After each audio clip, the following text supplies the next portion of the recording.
Abbott آباد سے ایک حافظ صاحب نے سوال کیا ہے کہ اگر کوئی شخص 2 رکعت نماز پڑھتا ہے تو 1 رکعت پڑھ کر بیٹھ جاتا ہے اور سجدہ سہو کر لیتا ہے تو کیا 2 رکعت پوری شمار ہوں گی؟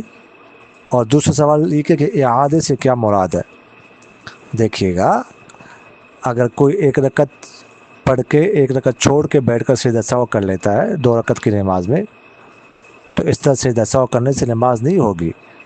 یہ رکعت جو ہے نا اس نے چھوڑ دی، پوری رکعت، یہ تو اس نے فرض چھوڑ دیا. تو فرض چھوڑنے سے تو نماز نہیں ہوتی نا.